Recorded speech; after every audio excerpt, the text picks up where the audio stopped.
What would you do if everything you'd worked for was ripped away in a heartbeat all because someone pinned their crime on you? For Emma Brooks, that question wasn't hypothetical.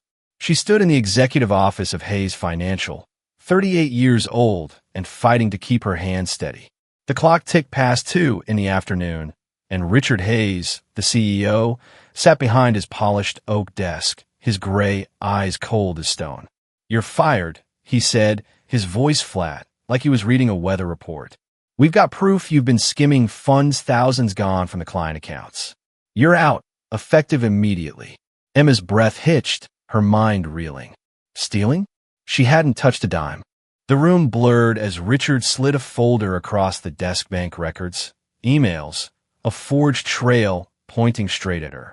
Emma's eyes stung, tears threatening, but she forced them back. "This isn't right," she said, her voice shaky but firm. "I didn't do this. Please, just look again." Richard leaned back, his jaw tight. "I've seen enough. We don't keep thieves here. Security's waiting outside. Didn't make this harder than it needs to be." Behind him, Vanessa Morgan, the senior accounts manager, stood with her arms crossed, a faint smirk tugging at her lips. "Emma's gut twisted." Vanessa always so smooth, so quick to charm a boss. Something wasn't adding up. She wasn't supposed to be here not like this. Emma had clawed her way up at Hayes Financial, starting as a data clerk and working late nights to prove herself.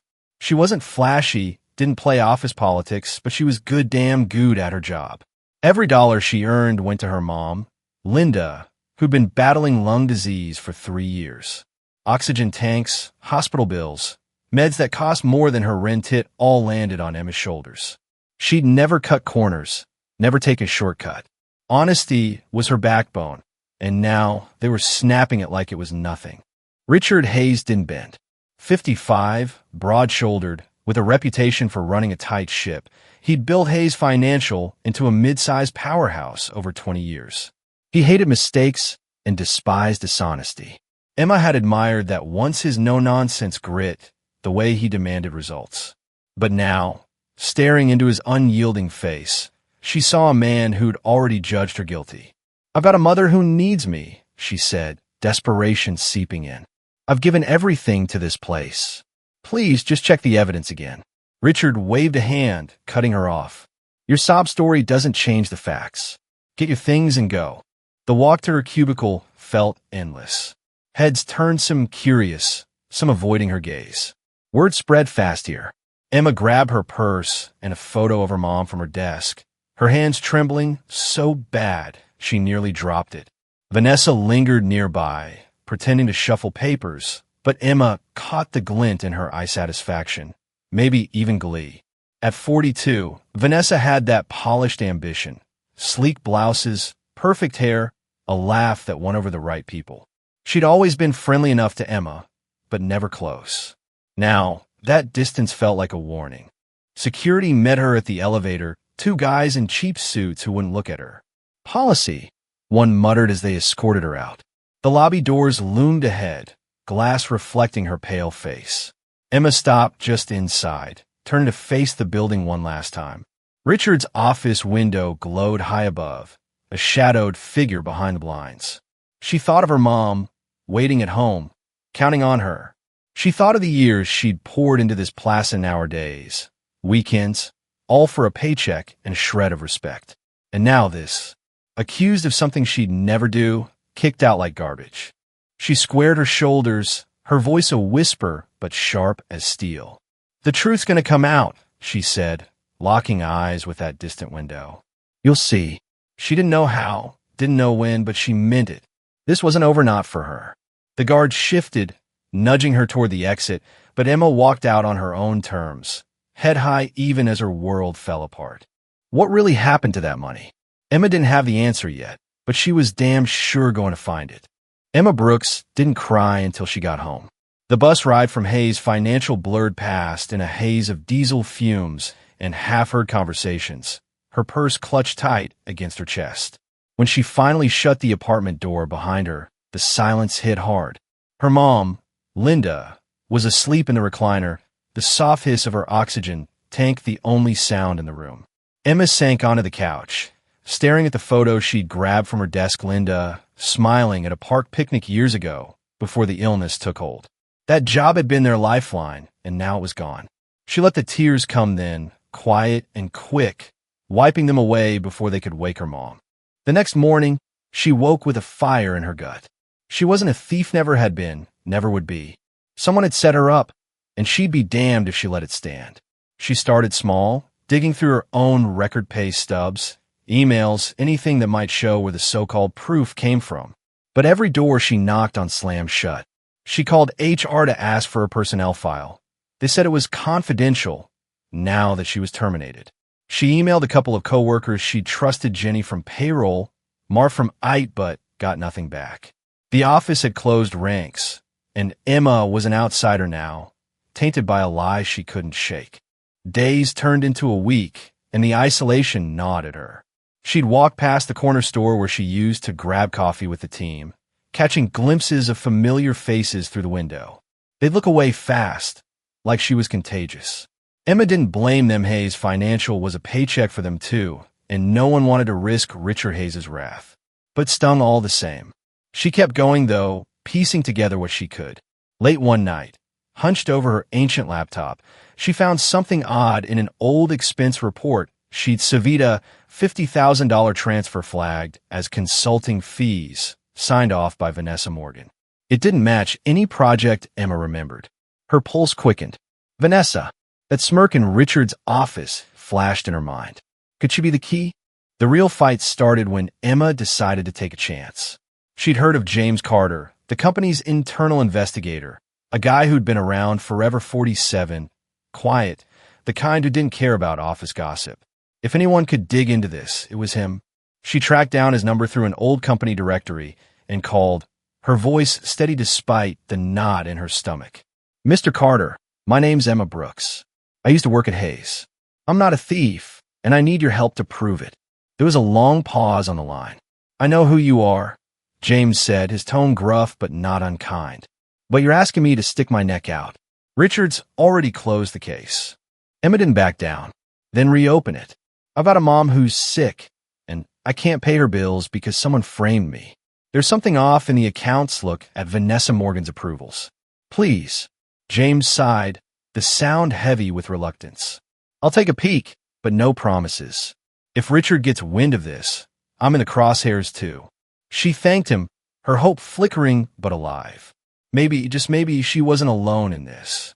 The tension spiked a few days later. Emma was at the grocery store, juggling a cart of cheap canned goods, when her phone buzzed in unknown number. She answered, and a familiar voice came through, clipped and cold. Stop digging, Emma, Vanessa said. You're out. Let it go. Emma's blood ran hot. I didn't take that money, Vanessa. You know something, don't you? A sharp laugh cut through the line. You're delusional. Keep this up, and you'll regret it. The call ended, leaving Emma staring at her reflection in the store's freezer door, her face pale, but her jaw set.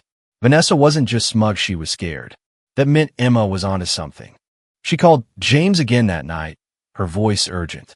Vanessa just threatened me. She's hiding something. Check those transfers she signed. I'm begging you. James didn't argue this time. I've already pulled some files, he admitted. There's weird stuff in there, but it's buried deep.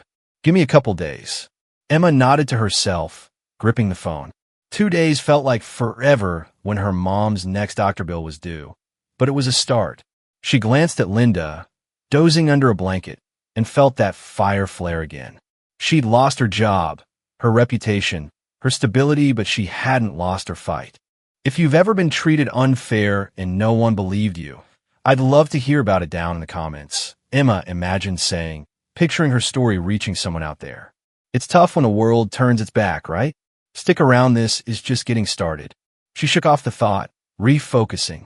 Vanessa's call wasn't a warning, it was proof she was rattled. Whatever she was hiding, Emma was closing in. What would James find in those files? She didn't know yet, but she wasn't stopping until she did. Emma spent the next 2 days on edge, jumping every time her phone buzzed. She'd handed her trust to James Carter, a man she barely knew, and now all she could do was wait. Her mom, Linda, noticed the tension, her frail voice cutting through the apartment's quiet one morning. "You okay, honey? You're pacing like a caged cat." Emma forced a smile, adjusting the oxygen tube across Linda's lap. "Just working some things out, Mom. Don't worry." But she was worried the bills piling up on the counter would bury them, worried James would come up empty. She needed this to break her way just once. Late that Tuesday night, the call finally came. James's voice was low, urgent. "Emma, you were right. I found something. Meet me tomorrow, 8 sharp at the diner on 5th. Don't tell anyone." Her heart leapt. "What is it?" she pressed, but he cut her off. "Not over the phone. Just be there." The line went dead, leaving her staring at the cracked screen. She barely slept, her mind racing with possibilities. Whatever James had, it was big enough to rattle him, and that gave her hope.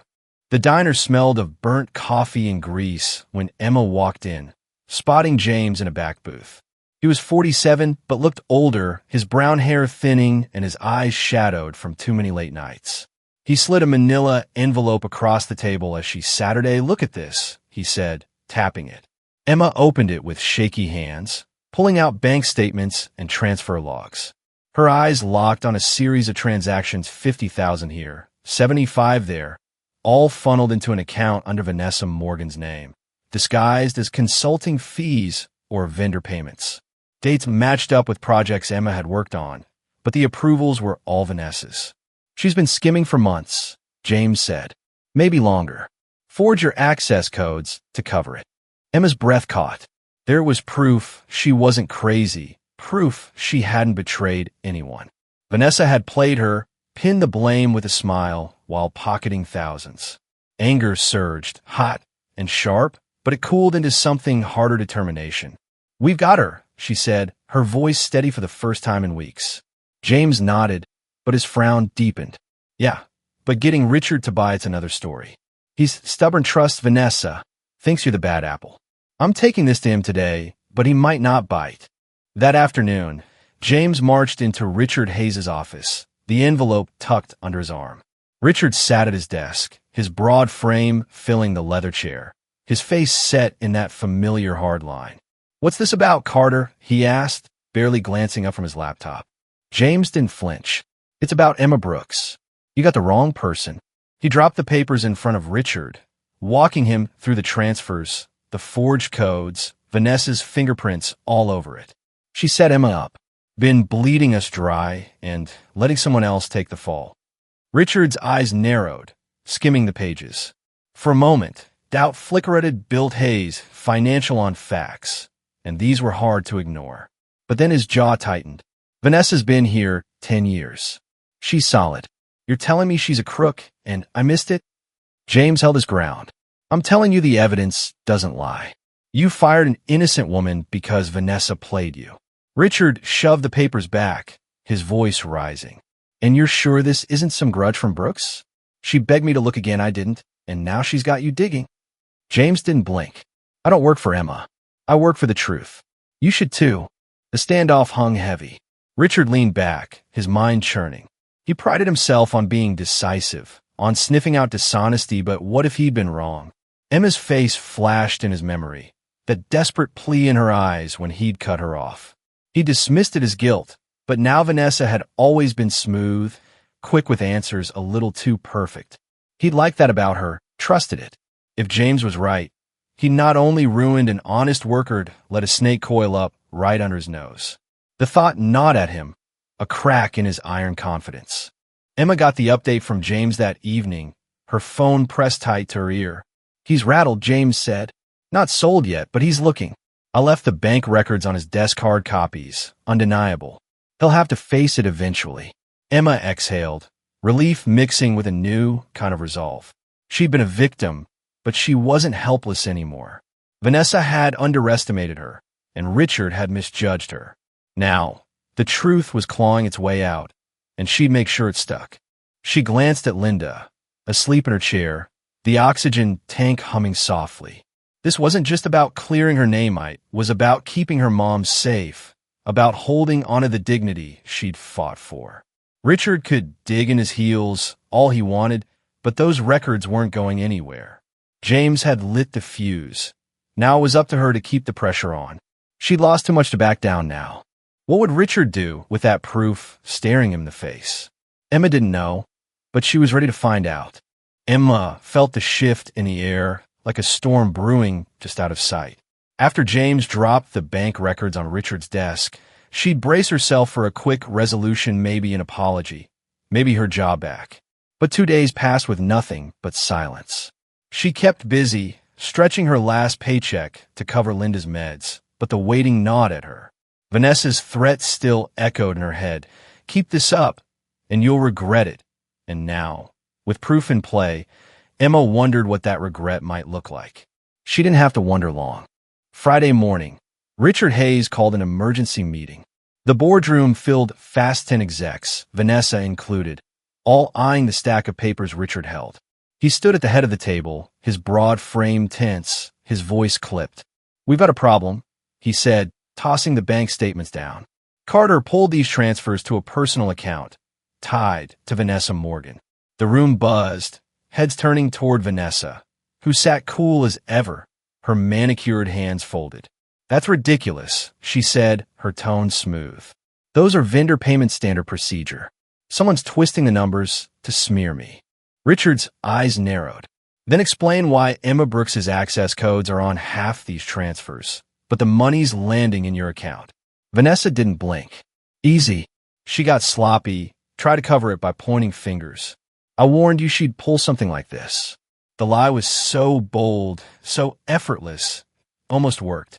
A few board members nodded, murmuring about Emma's desperation.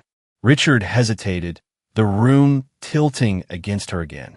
Then the door swung open, and Emma walked in invited, unannounced, a stack of printed emails in her hand. James had tipped her off about the meeting, and she'd spent the night digging through old backups on her personal drive. "These are from Vanessa," Emma said, her voice steady despite the stares. She slid the emails across the table messages Vanessa had sent her months ago, vague instructions to process payments with no details, all time-stamped before the transfers. "She set me up from the start, used my login, routed the cash to herself. Check the metadata if you don't believe me." The twist landed like a thunderclap. Vanessa hadn't just stolen planned it, step by step, with Emma as the fall guy. Vanessa's cool cracked. "Those are fabricated," she snapped, her voice pitching up. "She's lying, she's got no proof." But Richard grabbed the emails, scanning them, his face darkening. The board shifted, whispers turning to demands for answers. Emma stood her ground, locking eyes with Vanessa. "You thought I'd just take it, didn't you? Thought I'd break." Vanessa's glare could have cut glass, but she had no comeback. The evidence was piling up, and the room smelled blood. Richard's world tilted harder. The board pounced questions about oversight, audits, how long this had gone unchecked. "If this is true, Hayes, you've let a thief run loose under your nose," one exec barked. "What's that say about your leadership?" Richard's jaw tightened, his confidence crumbling. He'd fired Emma without a second thought, trusted Vanessa's polish over the facts. Now his snap judgment was a noose around his neck. If he didn't act fast, the board could vote him out, 20 years of work gone. He slammed a fist on the table, silencing the room. "Enough. Carter, verify these emails." "Now." James nodded, already pulling his laptop. The metadata, checked out dates, servers, all tracing back to Vanessa's machine. Richard's face went ashen. He'd been played, and worse, he'd let an innocent woman pay for it. The board's anger turned on Vanessa, but she doubled down, her voice shrill. "This is a setup. You're all falling for it." Richard cut her off, his tone ice cold. "You're suspended, effective immediately. Get out." Security hauled her away, her protests echoing down the hall. Emma exhaled, her legs shaky but holding. She'd won this round, but the victory felt hollow. Richard turned to her, his eyes heavy. "I was wrong," he said, the words stiff like they hurt to say. "Come back, your job's yours." She shook her head, slow and firm. "No, I don't trust this place anymore." She walked out, leaving the chaos behind, the board's shouts fading as the door clicked shut. Richard sank into his chair, the room emptying around him. He dodged the act for now, but the damage was done. His reputation, his control, all teetering. He'd failed Emma, failed himself, and the board wouldn't forget it. Vanessa's betrayal was bad enough, but his own blindness cut deeper. He stared at the emails, the truth he'd ignored, and felt the weight of 20 years shift beneath him. He'd fix this or try to, but it'd take more than a quick apology. Emma got home late, the apartment quiet except for Linda's breathing. She'd cleared her name, but the fight had drained her. She couldn't go back to Hayes' financial knot after the way they'd turned on her. She needed a new job, fast, with bills still looming. But she had something now. Proof she wasn't the villain, proof she could stand up and win. She glanced at her mom, sleeping peacefully, and felt a flicker of strength. This wasn't the end, it was a beginning. She didn't sleep much after the showdown at Hayes Financial. The adrenaline from facing Vanessa and winning kept her wired, but by morning, reality settled in. She'd cleared her name, but the bills on the counter weren't going anywhere. Linda's oxygen tank hissed softly as Emma made coffee, her mom's voice breaking the quiet. "You look lighter today, honey," Linda said, her smile weak but real. Emma nodded, handing her a mug. "I got some justice, Mom." That's something. It was more than something, it was everything, but she still had to figure out what came next. Monday rolled around, and Richard Hayes called a company-wide meeting. The staff packed into the conference room, a sea of uneasy faces. Richard stood at the front, his broad shoulders slumped just enough to notice. He didn't waste time. "I owe you all an explanation," he said, his voice rough. "Vanessa Morgan stole from usins of thousands, maybe more. She framed Emma Brooks, and I bought it. I was wrong." The room buzzed, whispers rippling through. He raised a hand, silencing them. "I apologized to Emma in front of the board, offered her job back. She said no. Can't blame her." He paused, scanning the crowd, then locked eyes with a few senior staff. "I screwed up, but I'm fixing it. Vanessa's gone fired, and the cops are digging into her accounts. We're auditing everything, top to bottom. No more blind spots." It wasn't the polished speech of a CEO, it was raw, a man owning his mess. Some nodded, others just stared, but the air shifted. Richard had taken the hit, and now he was swinging back. He ended with a nod to Emma, wherever she was. She deserved better. We all do. Emma heard about it later from James Carter, who called to check in. "He's shaken," James said. "First time I've seen him eat crow like that. You rattled him good." Emma smiled faintly, stirring soup on the stove. "He rattled himself. I just held up the mirror." James chuckled. "Fair enough. You okay out there?" She glanced at Linda, dozing in her chair. "Getting there. Thanks, James Zephyr everything." He grunted a goodbye, and she hung up, feeling a weight lift. She'd fought for the truth, and it had won. The real climax came a week later. Richard sent her a letter handwritten, not some corporate email. "Emma," it read, "I can't undo what I did, but I'm trying. Job's still open if you change your mind.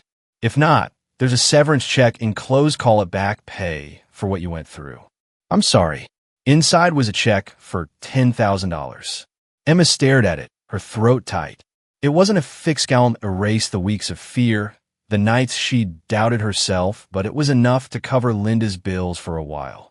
She set aside, torn, "Take it," and she'd be closing the door.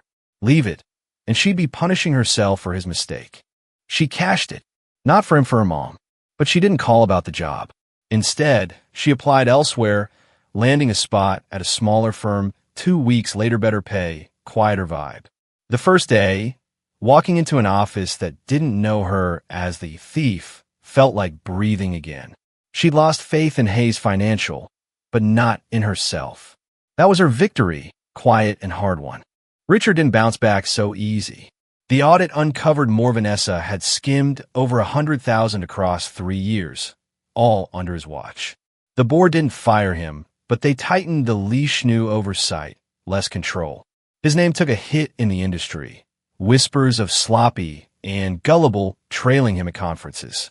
He sat in his office late one night, staring at the empty chair where Vanessa used to sit, then at the spot Emma once worked. He'd been so sure, so fast to judge. The lesson burned. Trust wasn't a luxury, it was a necessity. Too late for Emma, but not for what came next.